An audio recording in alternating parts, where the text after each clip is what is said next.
ನಮಸ್ಕಾರ. ಕಾಂಗ್ರೆಸ್ನಲ್ಲಿ ಗದ್ದಿಗೆಗಾಗಿ ಗುದ್ದಾಟ ಮುಂದುವರೆದಿದೆ. ಅದು ಸಿಎಂ ಸಿದ್ದರಾಮಯ್ಯನವರು ಮುಂದಿನ 5 ವರ್ಷಗಳ ಕಾಲ ನಾನೇ ಸಿಎಂ ಆಗಿರ್ತೀನಿ, ಡಿಸಿಎಂ ಡಿಕೆ ಶಿವಕುಮಾರ್ ಅವರ ಬಳಿ ಶಾಸಕರ ಬೆಂಬಲವಿಲ್ಲ, ಅದೇ ರೀತಿ ಯಾವುದೇ ಅಧಿಕಾರ ಒಪ್ಪಂದ ಸೂತ್ರವಾಗಿಲ್ಲ ಅಂತ ಹೇಳುವ ಮೂಲಕ ಡಿಸಿಎಂ ಡಿಕೆ ಶಿವಕುಮಾರ್ ಅವರ ಬಣಕ್ಕೆ ದೊಡ್ಡದಾದ ಹೊಡೆತ ಕೊಟ್ಟಿದ್ರು. ಅಷ್ಟೇ ಅಲ್ಲ, ಸಿದ್ದರಾಮಯ್ಯನವರ ಈ ಹೇಳಿಕೆಯಿಂದ ಡಿಸಿಎಂ ಡಿಕೆ ಶಿವಕುಮಾರ್ ಬಣಕ್ಕೆ ಬಹುದೊಡ್ಡ ಹಿನ್ನಡೆ ಕೂಡ ಆಗಿದೆ. ಇದೆಲ್ಲದರ ಹೊರತಾಗಿ ಕೂಡ ಸಿದ್ದರಾಮಯ್ಯ ಬಣದ ಶಾಸಕರು, ಸಿದ್ದರಾಮಯ್ಯ ಬಣದ ಸಚಿವರು ಕೆಲವೊಂದು ಹೇಳಿಕೆ ನೀಡುತ್ತಿದ್ದಾರೆ. ಸಿದ್ದರಾಮಯ್ಯ ಅದು ಸೆಪ್ಟೆಂಬರ್ ಕ್ರಾಂತಿಯ ವಿಷಯದ ಕುರಿತು ಮಾತನಾಡುತ್ತಿದ್ದಾರೆ. ಹಾಗಾದ್ರೆ ಸೆಪ್ಟೆಂಬರ್ನಲ್ಲಿ ಯಾವ ಕ್ರಾಂತಿಯಾಗಲಿದೆ ಎಂಬುದು ಕೂಡ ರಾಜ್ಯದ ಜನತೆಯಲ್ಲಿ ಮತ್ತು ರಾಜ್ಯ ರಾಜಕಾರಣದಲ್ಲಿ ತುಂಬಾ ಕುತೂಹಲ ಮೂಡಿಸಿದೆ. ಈಚೆಗೆ ಅಂದ್ರೆ ಕಳೆದ 2 ದಿನಗಳ ಹಿಂದೆ ಅಷ್ಟೇ ಸಿದ್ದರಾಮಯ್ಯ ಬಣದಲ್ಲಿ ಗುರುತಿಸಿಕೊಂಡಿರ್ತಕ್ಕಂಥ KN ರಾಜಣ್ಣ ಅವರು ಒಂದು ಮಾತು ಹೇಳಿದರೆ, ಅದೇನಪ್ಪ ಅಂದ್ರೆ, ನನ್ನ ಮಾತಿಗೆ ನಾನು ಬದ್ಧನಾಗಿರುತ್ತೇನೆ, ಸೆಪ್ಟೆಂಬರ್ನಲ್ಲಿ ಕ್ರಾಂತಿಯಾಗಲಿದೆ, ಕಾದು ನೋಡಿ ಎಂಬ ಅರ್ಥದಲ್ಲಿ ಮಾತನಾಡಿದ್ದಾರೆ. ಹಾಗಾದ್ರೆ KN ರಾಜಣ್ಣ ಅವರ ಮಾತಿನ ಹೇಳಿಕೆ ಇಂದಿನ ಮರ್ಮವಾದ್ರು ಏನು? ವೀಕ್ಷಕರೇ, ಕಾಂಗ್ರೆಸ್ನಲ್ಲಿ ಅಧಿಕಾರಕ್ಕಾಗಿ ಪೈಪೋಟಿ ಸ್ಪರ್ಧೆ ತುಂಬಾ ಜೋರಾಗಿ ನಡೀತಿದೆ. ಡಿಸಿಎಂ ಡಿಕೆ ಶಿವಕುಮಾರ್ ಅವರು ಬಿಡ್ತಿಲ್ಲ, ಸಿಎಂ ಸಿದ್ದರಾಮಯ್ಯನವರು ಕೂಡ ಸಿಎಂ ಹುದ್ದೆ ತ್ಯಾಗ ಮಾಡುವುದಕ್ಕೆ ಸಿದ್ಧರಾಗಿಲ್ಲ. ಹೀಗಾಗಿ ಈ ಪೈಪೋಟಿ ಜೋರಾಗಿದೆ. ಕಳೆದ 3-4 ದಿನಗಳ ಹಿಂದೆ ಅಷ್ಟೇ ಡಿಸಿಎಂ ಡಿಕೆ ಶಿವಕುಮಾರ್ ಬಣದ ಶಾಸಕರಾಗಿರ್ತಕ್ಕಂಥ ಬಸವರಾಜ ಶಿವಗಂಗ ಅವರು ಒಂದು ಮಾತನ್ನು ಹೇಳಿದ್ರು, ಡಿಸೆಂಬರ್ ಇದೇ 5 ವರ್ಷಗಳ ಒಳಗೆ ಬರಲಿದೆ. ಅಂದ್ರೆ ಸಿಎಂ ಸಿದ್ದರಾಮಯ್ಯ ಅವರು 5 ವರ್ಷಗಳ ಕಾಲ ಸಿಎಂ ಆಗಿರ್ತೀನಿ ಅಂತ ಹೇಳಿದ ಬೆನ್ನಲ್ಲೇ ಡಿಸಿಎಂ ಡಿಕೆ ಶಿವಕುಮಾರ್ ಬಣದ ಶಾಸಕರಾಗಿರುವ ಬಸವರಾಜ ಶಿವಗಂಗ ಅವರು ಡಿಸೆಂಬರ್ ಕೂಡ ಈ 5 ವರ್ಷದ ಒಳಗಡೆ ಬರಲಿದೆ ಅಂತ ಪರೋಕ್ಷವಾಗಿ ಒಂದು ಹೇಳಿಕೆಯನ್ನು ನೀಡಿದರು.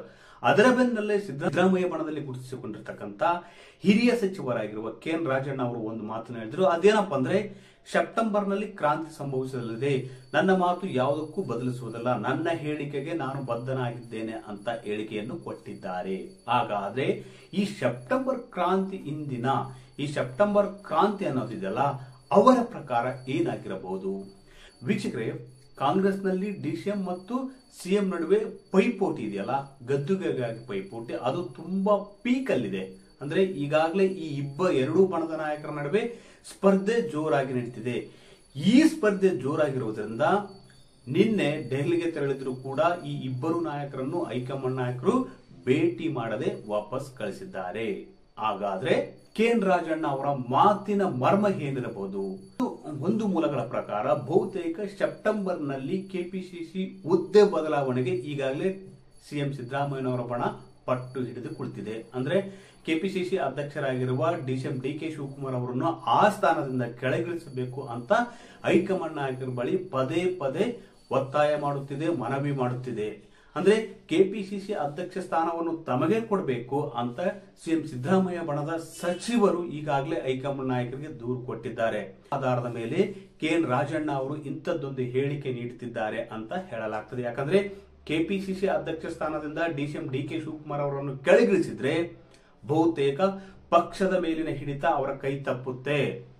ಹೀಗಾಗಿ ಮುಂದಿನ ದಿನಗಳಲ್ಲಿ ಭವಿಷ್ಯದಲ್ಲಿ ಸಿಎಂ ಸಿದ್ದರಾಮಯ್ಯನವರಿಗೆ ಪ್ರಬಲ ಸ್ಪರ್ಧೆ ಒಡ್ಡುವುದಕ್ಕೆ ಸಾಧ್ಯವಾಗುವುದಿಲ್ಲ ಎಂಬ ಮಾತಿನ ಅರ್ಥ ಇದಾಗಿರಬಹುದು ಅಂತ ವಿಶ್ಲೇಷಿಸಲಾಗುತ್ತದೆ. ಯಾಕಂದ್ರೆ ಕೆಪಿಸಿಸಿ ಅಧ್ಯಕ್ಷರಿಗೆ ಪಕ್ಷದ ಮೇಲೆ ದೊಡ್ಡ ಹಿಡಿತ ಇರುತ್ತೆ ಮತ್ತು ಜವಾಬ್ದಾರಿ ಕೂಡ ಇರುತ್ತೆ.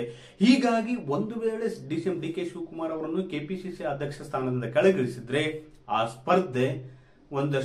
ಸ್ಪರ್ಧೆಗೆ ಒಂದಷ್ಟು ಕುಂಠಿತವಾಗಲಿದೆ. ಆ ತುರುಸಿನ ಸ್ಪರ್ಧೆ ಇರುವುದಿಲ್ಲ ಎಂಬ ಲೆಕ್ಕಾಚಾರ ಸಿಎಂ ಸಿದ್ದರಾಮಯ್ಯ ಬಣದ ಸಚಿವರು ಹಾಕಿಕೊಂಡಂತೆ ಕಾಣುತ್ತಿದೆ. ಹೀಗಾಗಿ ಡಿಸಿಎಂ ಡಿಕೆ ಶಿವಕುಮಾರ್ ಅವರಿಗೆ ಸಿಎಂ ಹುದ್ದೆ ಕೂಡ ಸಿಗಬಾರ್ದು, ಹಾಗೆ ಕೆಪಿಸಿಸಿ ಅಧ್ಯಕ್ಷ ಸ್ಥಾನದಿಂದ ಕೆಳಗಿಳಿಸುವ ಒಂದು ಪ್ರಯತ್ನ, ಒತ್ತಡ ಕೂಡ ಪದೇ ಪದೇ ಸಿಎಂ ಸಿದ್ದರಾಮಯ್ಯನವರ ಬಣದ ಹಿರಿಯ ಸಚಿವರು ಮಾಡತೊಡಗಿದ್ದಾರೆ. ಆದ್ರೆ ಇಲ್ಲಿ ಇರತಕ್ಕಂಥದ್ದೇ ಬೇರೆ ವಿಷಯ. ಯಾಕಂದ್ರೆ ಡಿಸಿಎಂ ಡಿಕೆ ಶಿವಕುಮಾರ್ ಅವರು 2023 ವಿಧಾನಸಭೆ ಚುನಾವಣೆಯಲ್ಲಿ ಕಾಂಗ್ರೆಸ್ ಪಕ್ಷವನ್ನು ಅಧಿಕಾರಕ್ಕೆ ತರುವುದಕ್ಕೆ ತನು ಮನಧನದಿಂದ ಶ್ರಮಿಸಿದ್ದಾರೆ ಮತ್ತು ಹೈಕಮಾಂಡ್ ಮಟ್ಟದಲ್ಲಿ ಒಂದು ಒಳ್ಳೆಯ ಹಿಡಿತವನ್ನು ಹೊಂದಿದ್ದಾರೆ. ಹಾಗೆ ಹೈಕಮಾಂಡ್ ನಾಯಕರು ಕೂಡ ಡಿಕೆಶಿ ಪರವಾಗಿದ್ದಾರೆ ಅಂತ ಹೇಳಲಾಗ್ತದೆ.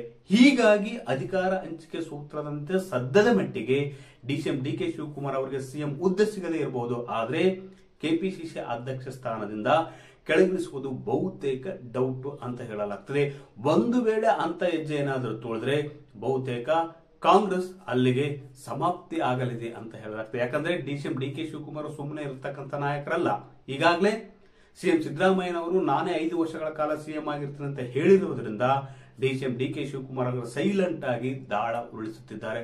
ಒಟ್ಟಾರೆಯಾಗಿ ಕಾಂಗ್ರೆಸ್ನಲ್ಲಿ ನಡೀತಿರ್ತಕ್ಕಂಥ ಬೆಳವಣಿಗೆ ರಾಜ್ಯ ರಾಜಕಾರಣದಲ್ಲಿ ತುಂಬಾ ಕುತೂಹಲ ಮೂಡಿಸಿದೆ. ಅದರಲ್ಲೂ ವಿಶೇಷವಾಗಿ KN ರಾಜಣ್ಣ ಅವರು ಪದೇ ಪದೇ ನೀಡುತ್ತಿರ್ತಕ್ಕಂಥ ಸೆಪ್ಟೆಂಬರ್ ಕ್ರಾಂತಿ ವಿಷಯ ಒಂದಷ್ಟು ತಲ್ಲಣ ಕುತೂಹಲ ಕೂಡ ಮೂಡಿಸಿದೆ. ಯಾಕಂದ್ರೆ ಸೆಪ್ಟೆಂಬರ್ ನಲ್ಲಿ ಯಾವ ಕ್ರಾಂತಿ ಆಗಲಿದೆ ಎಂಬುದು ಕುತೂಹಲ ಮೂಡಿಸಿದೆ. ಯಾಕಂದ್ರೆ ಸಿಎಂ ಸಿದ್ದರಾಮಯ್ಯ ಬಣದ ಶಾಸಕರು ಸಚಿವರು ಕೆಪಿಸಿಸಿ ಅಧ್ಯಕ್ಷರಾಗಿರುವ ಡಿಸಿಎಂ ಡಿ ಕೆ ಶಿವಕುಮಾರ್ ಅವರನ್ನು ಆ ಸ್ಥಾನದಿಂದ ತೆರವು ಮಾಡಬೇಕು ಅಂತ ಪಟ್ಟು ಹಿಡಿದಿರುವುದರ ಗುಟ್ಟ ಇದು ಎಂಬ ಕುತೂಹಲ ಕೂಡ ಕಾಡುತ್ತಿದೆ. ಅದೇ ವೀಕ್ಷಕರೇ, ಈ ಮಾಹಿತಿ ನಿಮಗೆ ಇಷ್ಟವಾದಲ್ಲಿ ವಿಡಿಯೋ ಶೇರ್ ಮಾಡಿ, ಲೈಕ್ ಮಾಡಿ, ಕಮೆಂಟ್ ಮಾಡಿ.